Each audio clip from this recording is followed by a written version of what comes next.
Hello, happy Saturday. Today I just wanted to try out two new Lippies that I picked up from the drugstore. Since apparently all of my expensive luxury lip products, I'm like allergic to all of them now for some reason. I think it has mostly to do with the scent, but anyway, I just felt like, okay, this is kind of an ironic turn of events because I've never had problems with these before in the past, you know, especially this one, the YSL Love Shine Candy Glaze. This is like my third or fourth tube of this exact same formula, exact same shade, number 2.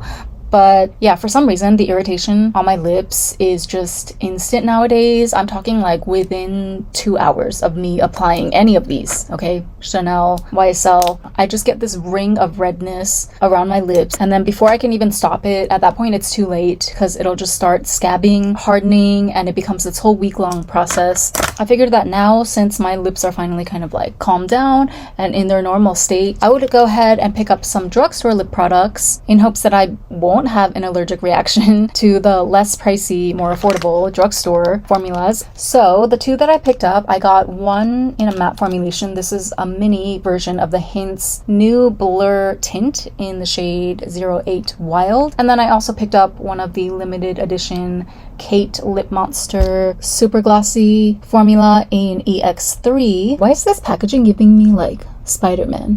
Why is there like a random web in the corner? Anyway, I think they're both similar in color. So the Hince is in 08 Wild. It's like a deep, beautiful raspberry pink.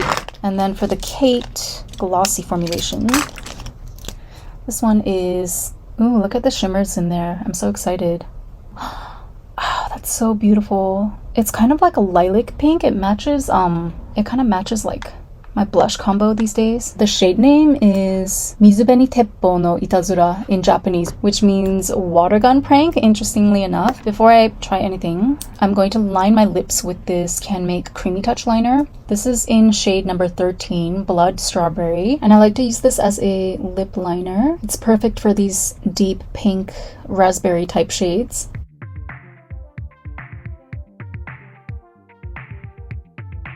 The only thing is that because it's a creamy touch liner and it's not actually a lip liner, the line is a little bit too sharp almost. Like I have to make sure I blend it out, blur it out sometimes with a Q-tip so that it doesn't look too sharp.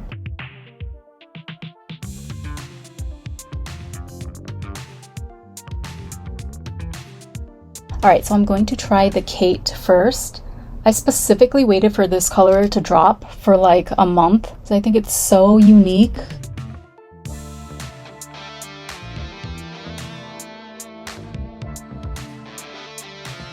Wow, that is actually so beautiful. That looks better than I even imagined. It's like this perfect mix of a lilac-y pink, but then on top of it, there's, I don't know if you can see through the camera, there's like a bluish shift almost. There's definitely, yeah, like blue micro glitters in here.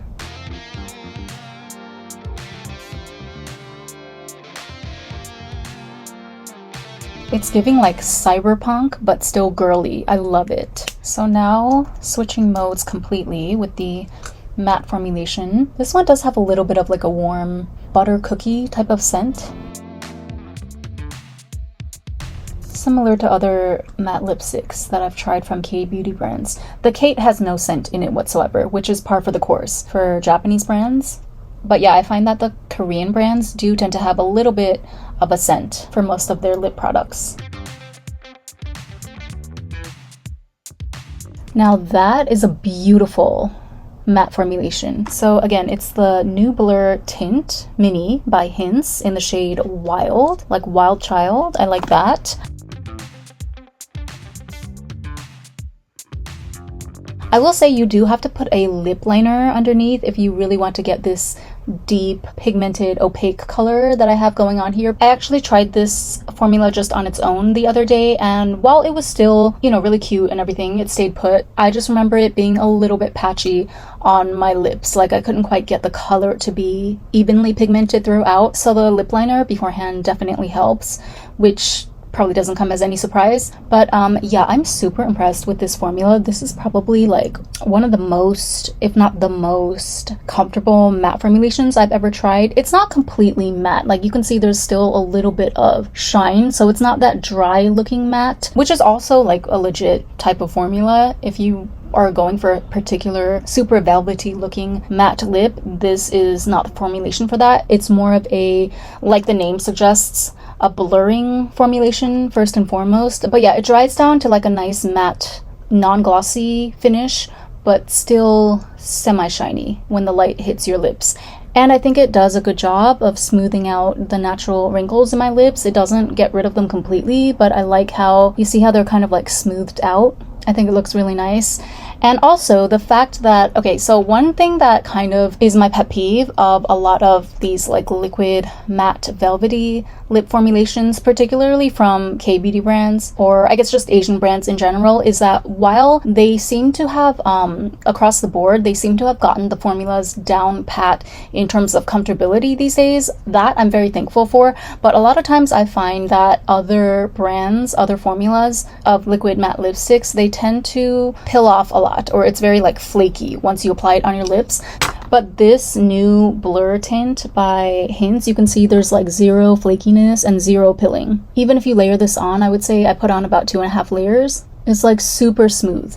This makes me really, really keen on trying other products from Hince. I think this is actually my very first Hince product that I've ever tried. Yeah, I've been kind of resistant, I feel like, because I don't know, Hince seems to have a bit of a higher price tag to me than certain other K-beauty or Asian beauty drugstore brands. But I mean, if this is the level of quality that you get, I guess I have to concede. So I'm glad that they offer mini sizes. I'm really, really thankful for that, because this was just under 1,000 yen. The full size would have been twice that price. So this way I can also play around and pick up more colors as well. I believe they also have a glossy like jelly tint type formulation that also comes in mini sizes, and I might be interested in trying one of those out sooner or later. Let me know if you have any recommendations from the brand Hince. So yeah, I'm loving this almost vinyl looking lip.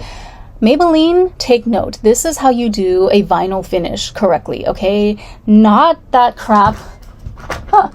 That super stay vinyl ink crap that I still went ahead and bought this Hello Kitty limited edition shade from. But formula wise, this is trash, okay? I've been sitting around in my room thinking like, how can I repurpose this into something that I can actually incorporate into my makeup look, because I'm not putting this all over my lips again for any reason whatsoever. I'm gonna have to find a way to use it as an eyeshadow or eyeliner or something.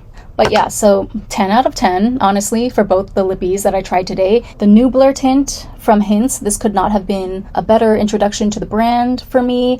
And Kate Lip Monster, as we know, is one of the OG brands and lines in the Japanese drugstore makeup game. So this is EX3, a limited edition shade off of their Tsuyabas Super Glossy Lip Monster line. But yeah, the color is like so stunning, to the point where I'm considering picking up a backup of this, because honestly, like a lilac pink with blue micro glitters, you gotta admit that's pretty rare. And remember that Lip Monster, you can only twist it up once, you can't twist it back down, so be careful to not twist it too much, only the amount that you need for your next application. So with that being said, I will link both Lippies down in the description box as usual. Thank you so much for watching, and I'll see you next time.